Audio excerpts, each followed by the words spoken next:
Olá, aqui é Diego Carneiro e hoje nós vamos dar continuidade ao nosso curso de Microeconomia Avançada. Vamos dar continuidade ao tópico Preferências e Escolhas, agora na sua parte 3. Hoje nós vamos estabelecer a relação que existe entre as relações de preferência e as regras de escolha, os dois tópicos vistos nos dois vídeos anteriores, respectivamente. Para fazer isso, nós vamos ter que responder duas questões fundamentais. A primeira é: se o tomador de decisão tem um ordenamento de preferências racionais, suas decisões, quando se depara com um conjunto de escolhas em B, necessariamente gera escolhas que satisfazem o axioma fraco? Em outras palavras, se ele é racional, ele vai escolher de modo a satisfazer o axioma fraco? E por fim, se o comportamento de escolha de um indivíduo para uma família de conjuntos de escolha B é retratado por uma estrutura de escolha dessa forma, satisfazendo o axioma fraco, ele necessariamente tem preferências racionais que são consistentes com essas escolhas? Aqui é exatamente o inverso. Se eu tenho uma estrutura de escolha que respeita o axioma fraco, ela vai necessariamente ser compatível com escolhas racionais? Para responder essa pergunta, suponha que o indivíduo tem uma relação de preferências racionais. Se o indivíduo tem um comportamento de maximização de preferências, ou seja, se ele sempre escolhe aquelas alternativas dentro do conjunto de opções sempre preferíveis às demais, então ele necessariamente vai ter que escolher algum dos elementos do conjunto abaixo. E esse conjunto a gente vai denotar ele como sendo C asterisco de B e a nossa relação de preferências. Ele vai ser quem? X,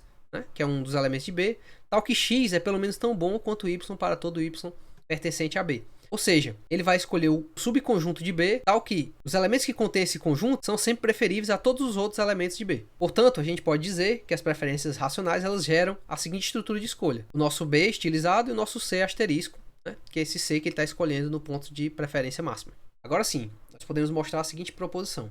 Suponha que eu tenho uma relação de preferências racional. Então, a estrutura de escolha que é gerada por essa relação de preferências, ela satisfaz o axioma fraco. É isso que a gente quer para poder responder a primeira pergunta. Agora, como é que a gente prova isso? Primeiro, suponha, para algum B, nós temos que x e y pertence a B, que x ele está contido naquele conjunto lá de escolha máxima. Por definição, se x pertence a esse conjunto de escolha máxima, ele necessariamente tem que ser preferível a y. Por outro lado, suponha agora que existe, né, um conjunto B alternativo, né, em que xy pertence a esse B' e que y pertence ao conjunto de máxima preferência dentro desse conjunto alternativo. Isso vai implicar que o y tem que ser pelo menos tão bom quanto um z, seja ele qual for, dentro de B'. Mas, da alternativa anterior, a gente sabe que o x ele é preferível a y. É assim, por transitividade, x tem que ser pelo menos tão bom quanto z para todo z em B'. Logo, a gente tem que necessariamente o x também tem que estar no conjunto máximo de B. Dessa forma, uma relação de preferência racional, então a estrutura de escolha que é gerada por ela vai ser tal que, se um elemento pertence ao conjunto de escolha ótima, sempre que ele estiver disponível em um conjunto de escolha alternativo, ele sempre vai pertencer ao conjunto de escolha ótima. E assim a gente responde a primeira pergunta com afirmação positiva. Agora, para responder a segunda pergunta, antes a gente vai apresentar mais uma definição que pode nos ser útil.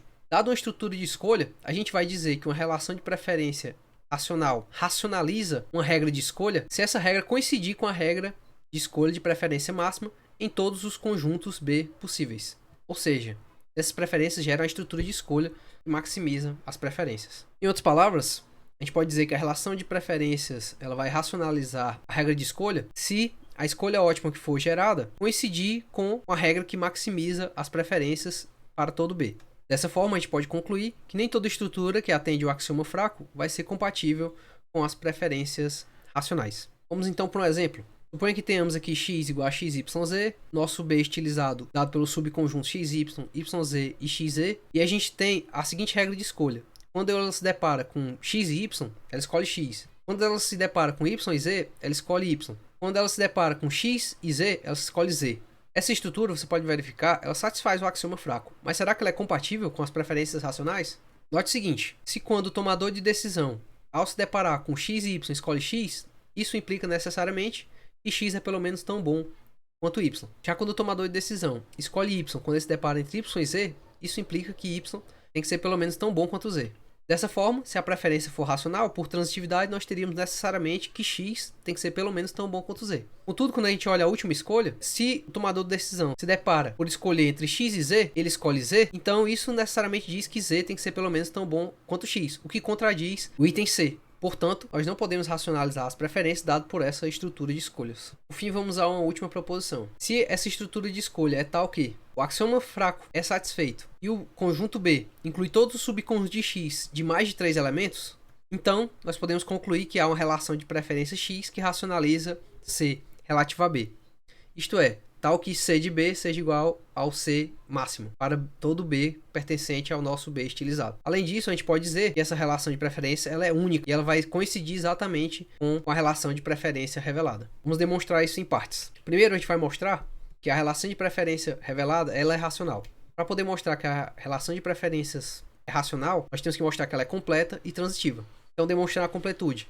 Pela suposição A, de que a relação respeita o teorema fraco, nós temos que necessariamente ou X ou Y eles precisam estar no conjunto de escolha, ou seja, tem que existir uma escolha. Isso vai implicar que ou X ele é revelado preferido a Y, ou Y é revelado preferível a X, ou ambos. Portanto, eu posso dizer que as relações de preferência são completas. Agora, para mostrar a transitividade, imagine que X é revelado preferível a Y e Y é revelado preferível a Z. Se você considerar o conjunto X, Y, Z, se o Y ele é escolhido quando eu tenho disponível X, Y, Z, então, como o X é revelado preferível a Y, o X também tem que estar no conjunto C de X, Y, Z.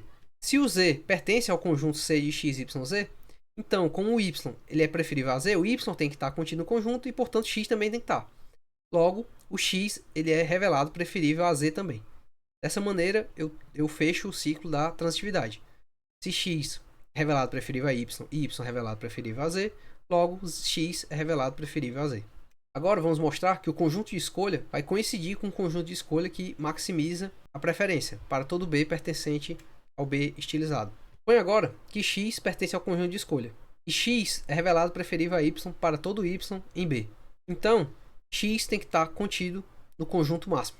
Logo, o C de B, que contém o X, vai estar contido no conjunto de preferência máxima. Por outro lado, se eu supor agora que X pertence ao conjunto de preferência máxima, isso vai implicar que X é revelado preferido a Y, para todo Y em B.